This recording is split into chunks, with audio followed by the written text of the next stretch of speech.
सभी को नमस्कार। सभी प्रतियोगी परीक्षाओं के लिए आज के महत्वपूर्ण करंट अफेयर।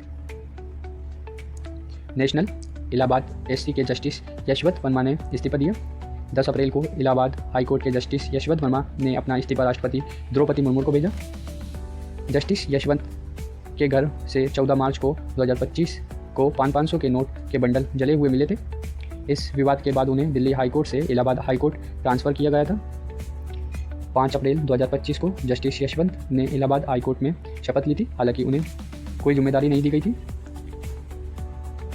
केस घटना के बाद जस्टिस वर्मा के खिलाफ लोकसभा में महाभियोग प्रस्ताव लाया गया था। उन्होंने अपने खिलाफ लाए गए महाभियोग प्रस्ताव को चुनौती दी थी। जस्टिस वर्मा ने दिल्ली यूनिवर्सिटी से लॉ किया है। अगस्त 1992 में जस्टिस वर्मा ने एडवोकेट के तौर पर अपना रजिस्ट्रेशन किया था। जस्टिस वर्मा 2006 के प्रमोशन तक इलाहाबाद हाईकोर्ट के स्पेशल काउंसलिंग रहे। 2012 से अगस्त 2013 तक उत्तर प्रदेश राज्य के चीफ स्टैंडिंग काउंसिल रहे। जस्टिस वर्मा इसके बाद सीनियर एडवोकेट नॉमिनेट हुए। 2014 में जस्टिस यशवंत वर्मा इलाहाबाद के एडिशनल जज अपॉइंट हुए। 2021 में जस्टिस यशवंत वर्मा दिल्ली हाईकोर्ट में अपॉइंट हुए। दिल्ली हाईकोर्ट में जज के साथ साथ वे administrative and general supervision committee, committee for finance and budgeting जैसी 11 कमेटीज़ के मेंबर रहे। इसके अलावा वे Delhi high court legal services committee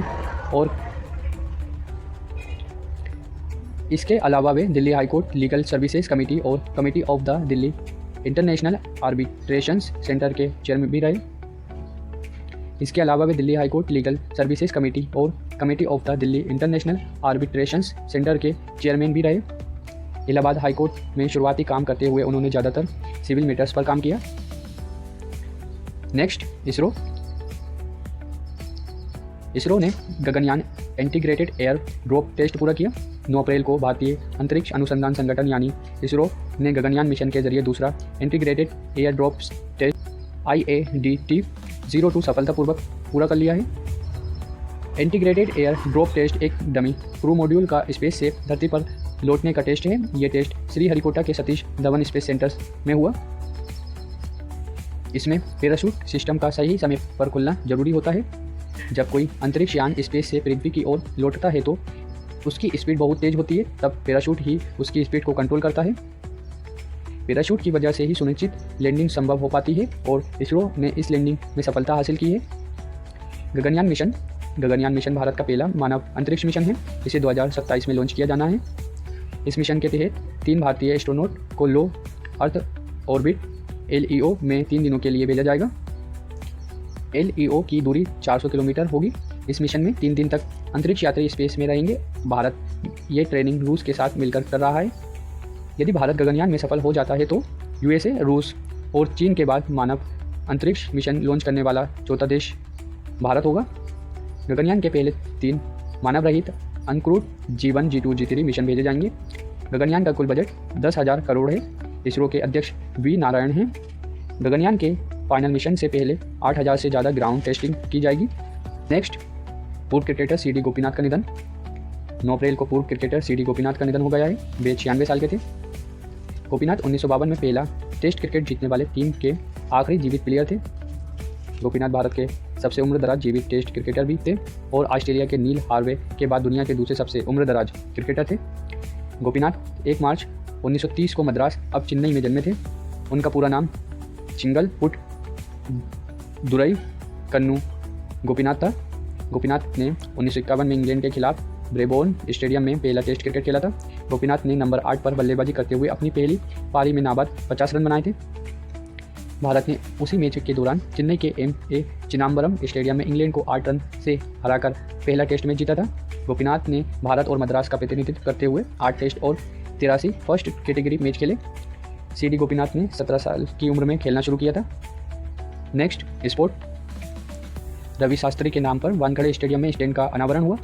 10 अप्रैल को भारत के पूर्व ऑलराउंडर रवि शास्त्री के नाम पर वानखेड़े स्टेडियम में स्टैंड का अनावरण हुआ।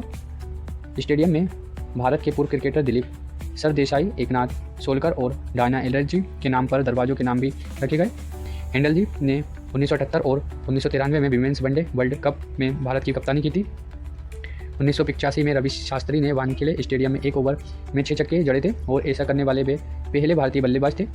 1985 में रवि शास्त्री को वर्ल्ड चैंपियनशिप ऑफ क्रिकेट में उन्हें चैंपियन ऑफ चैंपियंस चुना गया था। रवि शास्त्री 2017 से 2021 तक भारतीय क्रिकेट टीम के कोच रहे। 2019 में इंडियन टीम वर्ल्ड के फाइनल में पहुंची थी। 1994 में क्रिकेट से रिटायर लेने के बाद 1995 में मुंबई में वर्ल्ड मास्टर्स टूर्नामेंट में एक ही टीवी कमेंटेटर के तौर पर शुरुआत की थी।